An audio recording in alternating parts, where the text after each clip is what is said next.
So this gives an overview of the agreement, and we'll go through this in a bit more detail as we go through each slides. So there's a head agreement that's got those principles around change management, etc. in there. Then we've got Schedule 1 and Schedule 2. So that enables the split of the product supply from the professional advisory services. There'll be no changes around that from 1 July, but as we go through a process of consulting around how those models might work, we'll work through with that and with the regulators in terms of ensuring that that's done in an appropriate way.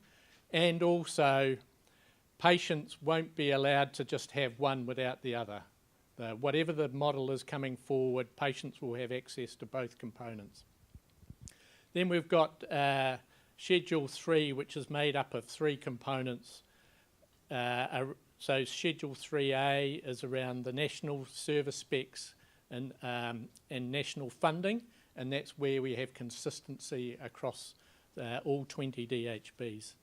Schedule 3 is national service specs and funding and some locally developed services, and this is where it allows flexibility for DHBs to implement them according to their population needs and their provider frameworks and everything that's sitting at a local DHB area, because what you have on the west coast of the South Island is very different to what you have in Auckland, and we want to be able to respond to the DHB needs, the population needs and the provider needs to deliver good services. And then Schedule 3 are all the bits and pieces that Carolyn talked before that local DHBs are investing in at the moment that have no national consistency and aren't rolled out. So Schedules 1 and 2.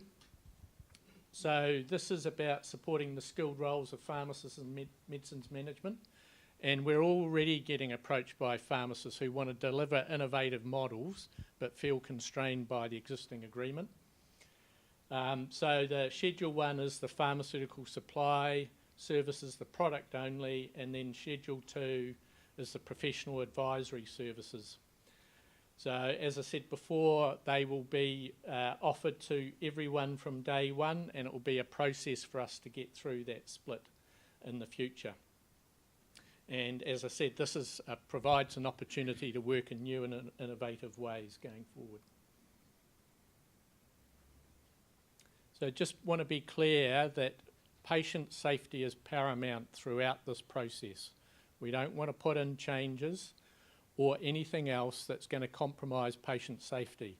We have to recognise no system is without risk, and we have risk and patient safety issues in the current system. And so the process going forward is we'll have that at the centre of mind so that we're not compromising patient safety unduly going forward. As I said, no systems without safety issues and failure, and so it's about how you manage those and mitigate those going forward.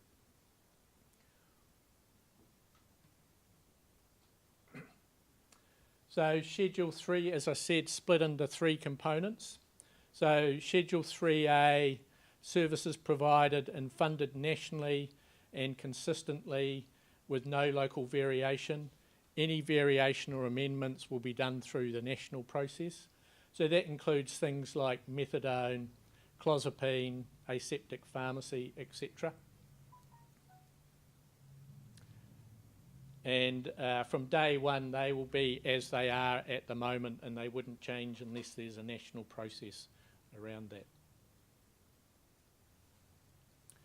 Schedule 3B, so this is nationally agreed where actually we want to implement them in a slightly different way in local DHB areas or locally developed services.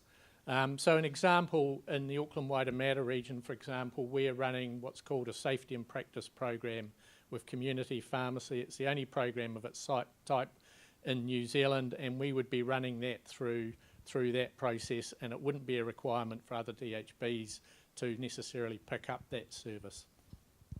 As any new services and specifications get developed, once again, it'll be done in a consultative way. The difference is For these, it'll be done in the local communities with the local providers and stakeholders, and it won't necessarily need to be done nationally around that. So services that we see sitting in there are the long-term conditions, community residential care, age-related residential care, CPAMs, etc.